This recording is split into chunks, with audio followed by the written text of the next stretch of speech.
Sit back and grow your Ringgit sense. This program is powered by Ringgit Plus.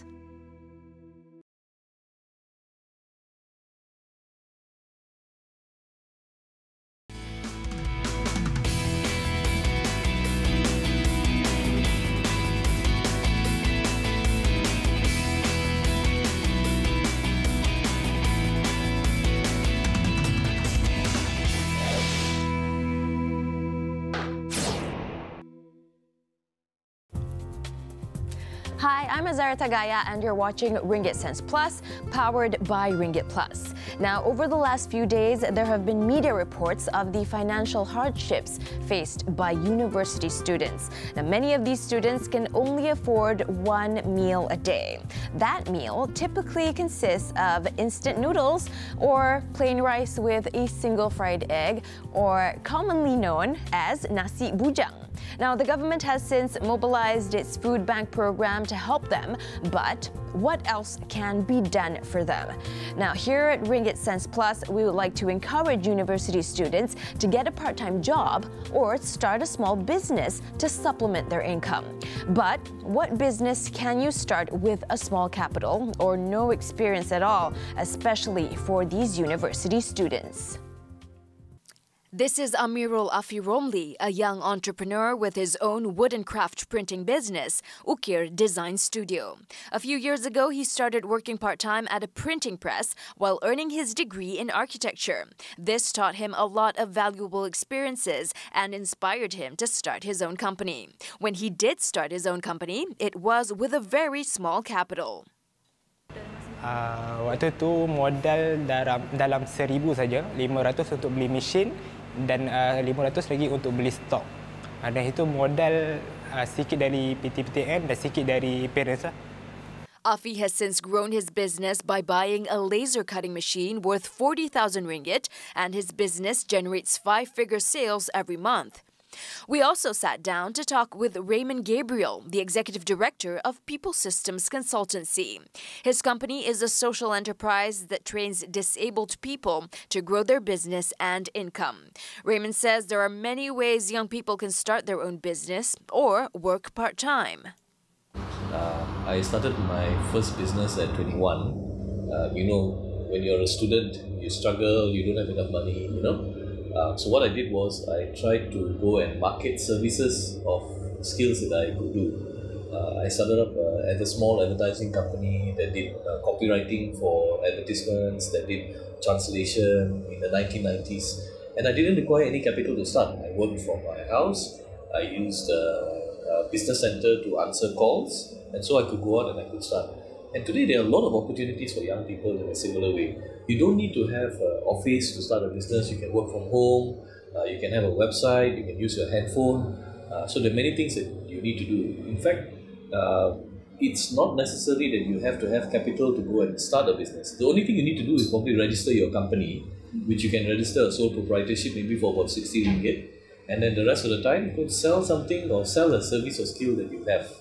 Raymond also shares the common mistakes people make when running their own business. The first mistake that people think is you need big capital to start a business. Actually, you don't.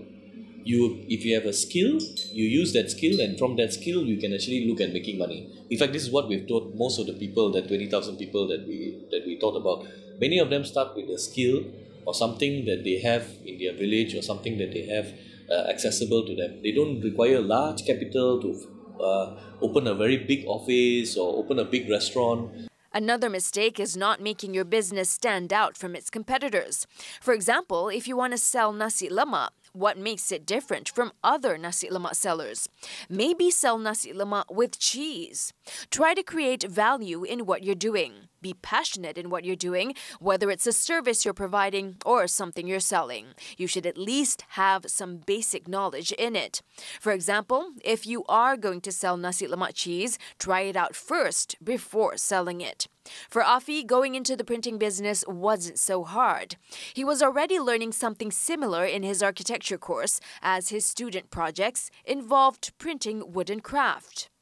Waktu tu dalam kos architecture, so saya buat dalam bidang sama dan menggunakan software-software yang sama dengan yang saya belajar.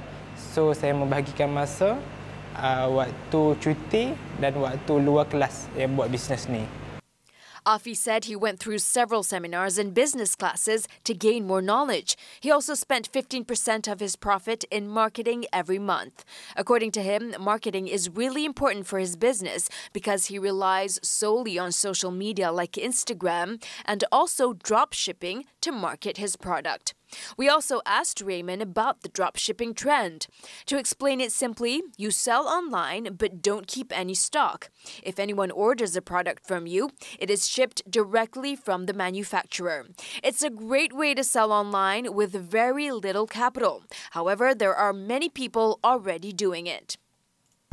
I think it's sort of a trend because when one person comes up with something, like I told you, that's a mistake, right? Everybody else follows. So you don't develop something unique. You can do drop shipping, but what are you doing in drop shipping that is more unique than other young people?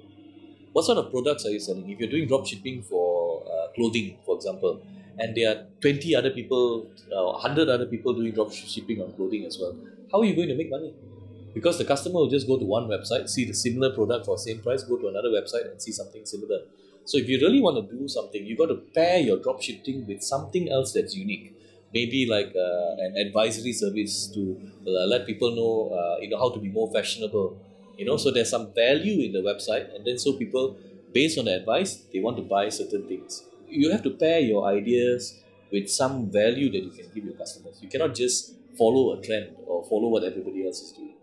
For Afi, running his company wasn't always smooth sailing.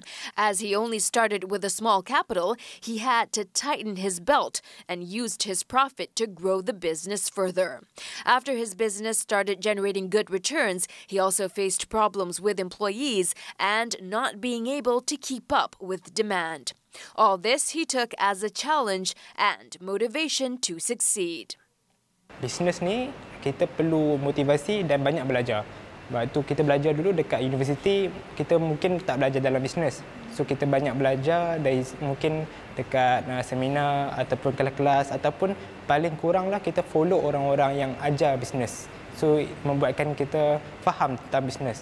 Afi has this one final advice for those wanting to start a business with small capital. Set aside some of the money to attend business courses that will help you grow your business. He says it's very similar to how students who are in university learning a new skill for their career. A business seminar can also help your small business to grow. Well, besides earning an income, running your own business or working part-time will give you relevant work experience that will be useful when you do seek a job after graduating.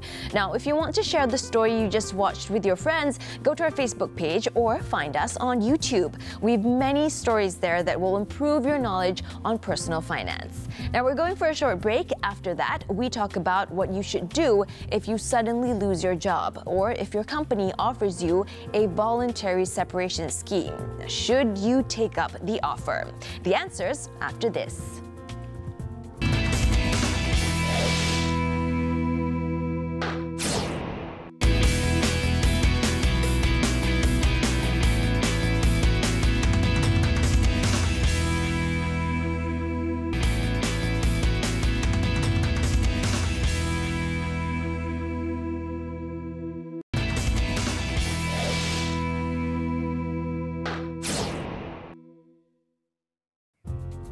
Hi, I'm Azaria Tagaya and welcome back to Ringgit Sense Plus. Now, imagine going to work one day and finding that your office is closed with a notice on the door that says the company is shutting down, and from today onwards, you are unemployed.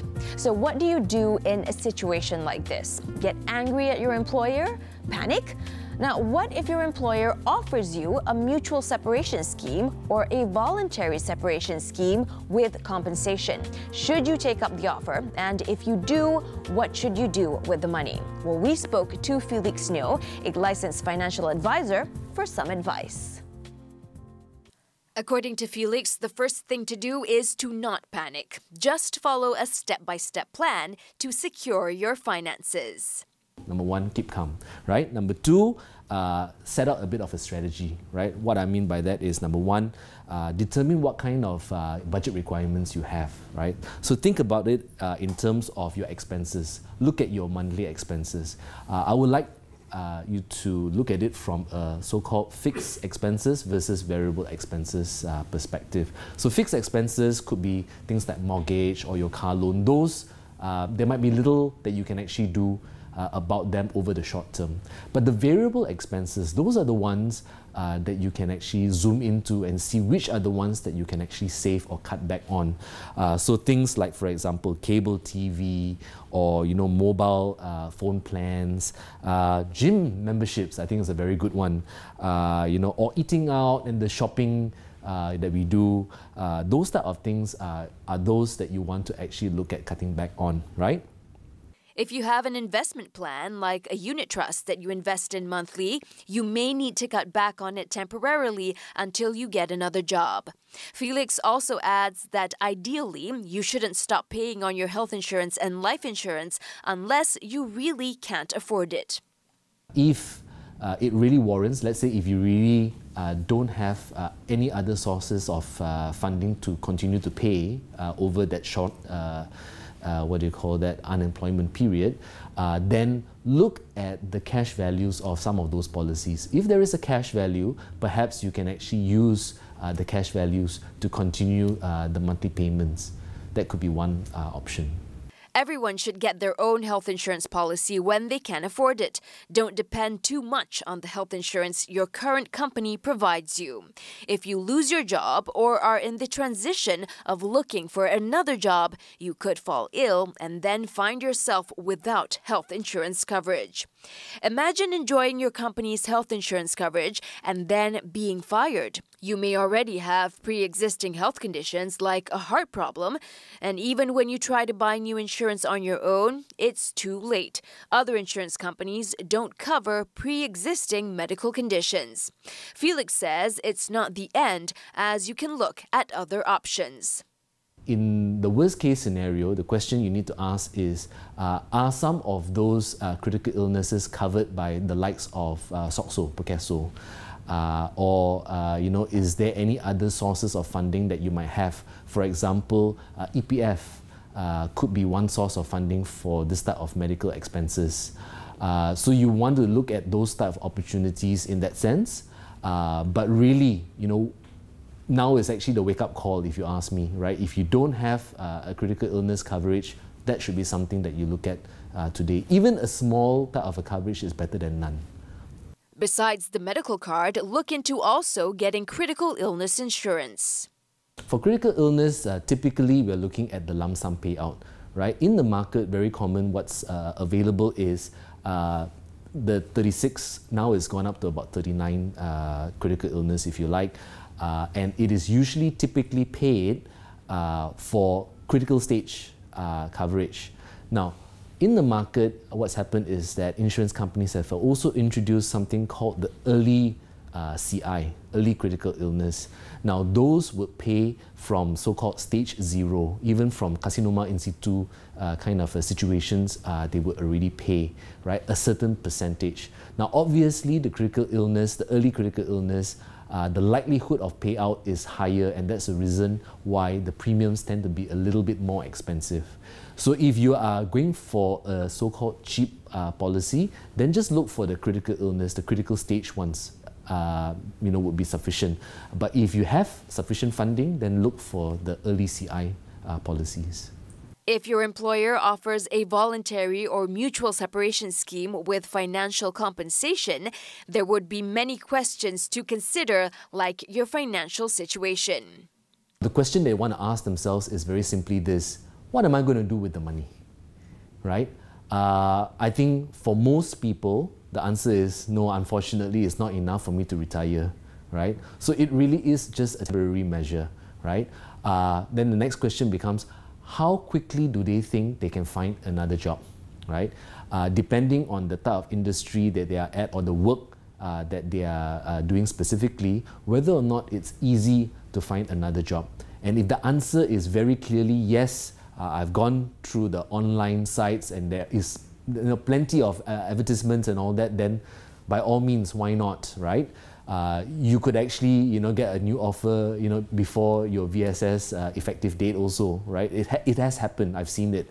But let's say if, your skill sets are a little bit more niche nowadays, or no longer so-called in vogue due to the change of industry and technologies and what have you, then I would say be a little bit more careful in terms of whether or not you want to jump into the, to accept such an offer. But if you do, then perhaps what you should be doing is use some of the money to upskill or reskill yourself.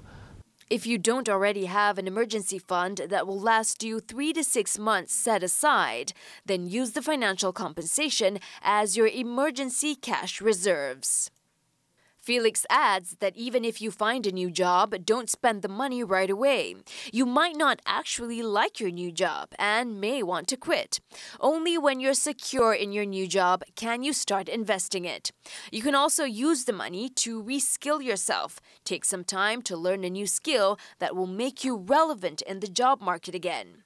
As for those who want to start a new business, do some research. Is it something you're familiar with? How well do you know it?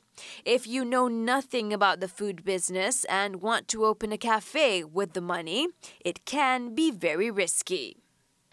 Well, we often get questions from viewers about personal finance. So next up, we're going to be answering some questions from viewers together with our partners, Ringgit Plus. If you can only afford one, which one should you put money aside for? An education fund or medical insurance for your children? The answer is after this short commercial break. In the meantime, visit us on Facebook and leave your comments there on what you think about today's show. We'll always love reading your comments. See you after this.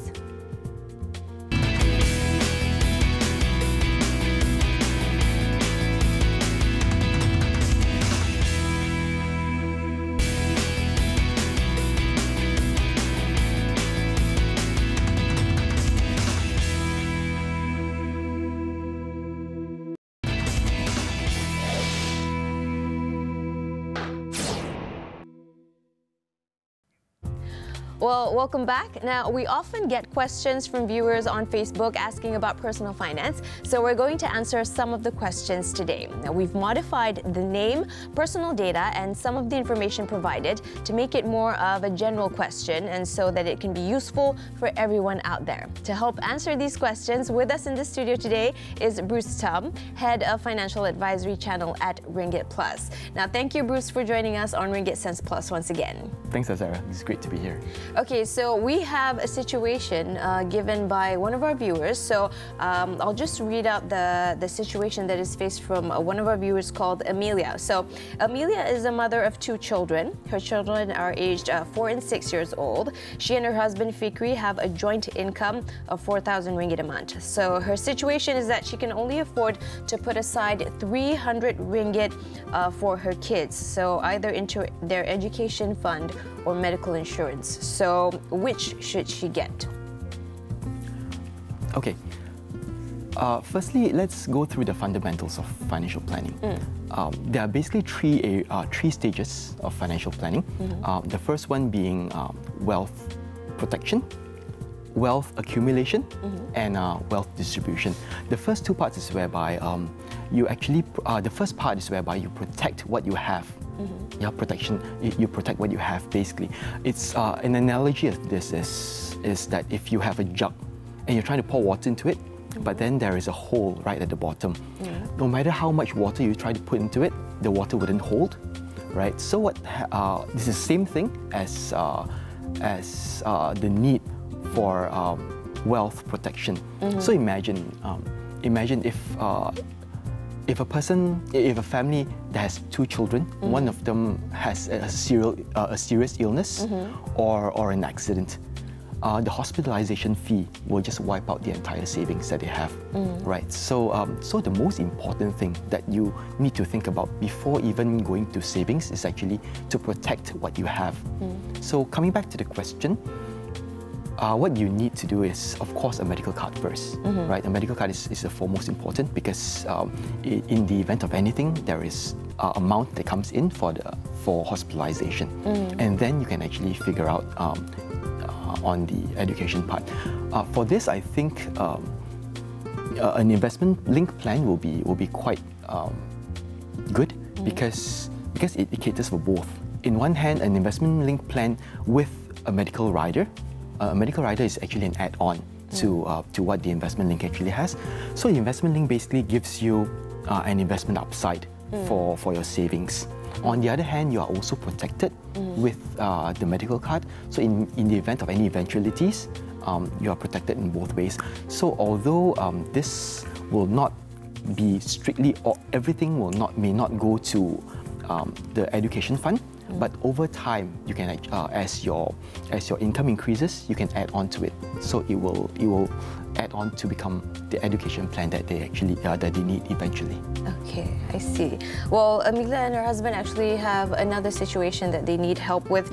They are right now renting an apartment. So their place is in Petaling Jaya and they pay rent of 1,000 ringgit per month. So their dream is they want to own a home one day. So they've been saving 200 ringgit a month, and so far they've saved about 5,000 ringgit. So they think that this isn't enough to actually buy a home. So what advice do you have for them in saving up for buying their future home? Okay.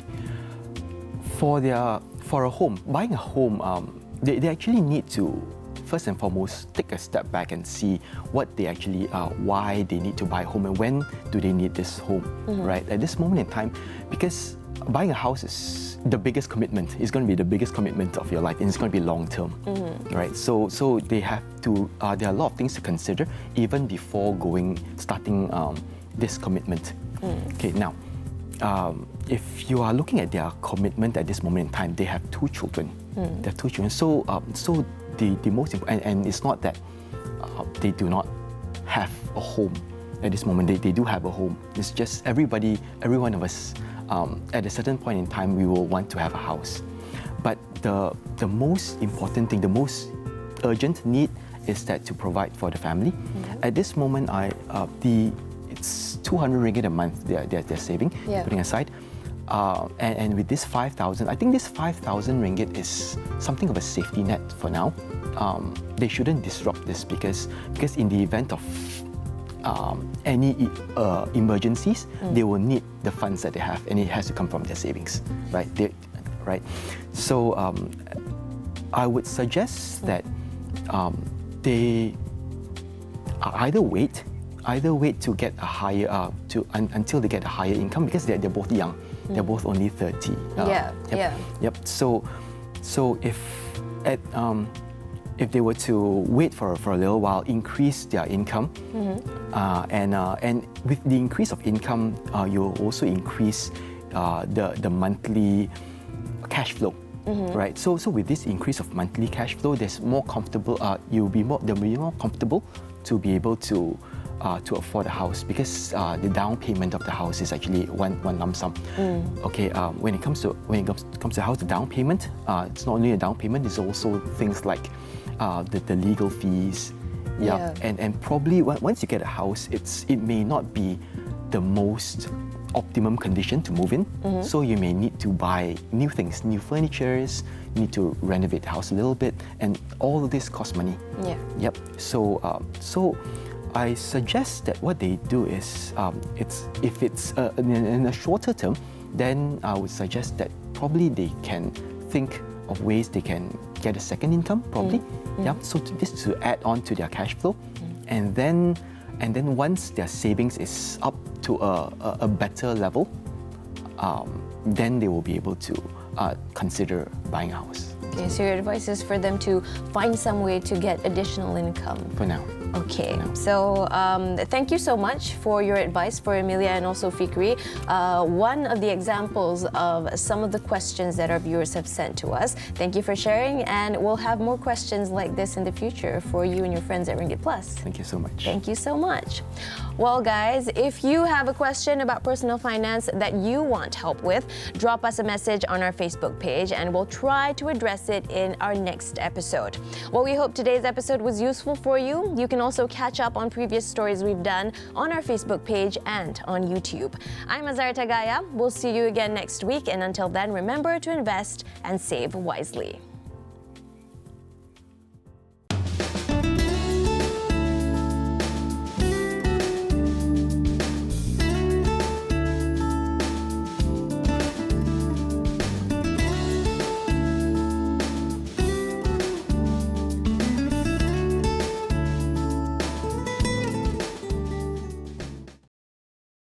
Tune in next week and visit ringgitplus.com today for more Ringgit wisdom. This show is brought to you by Ringgit Plus.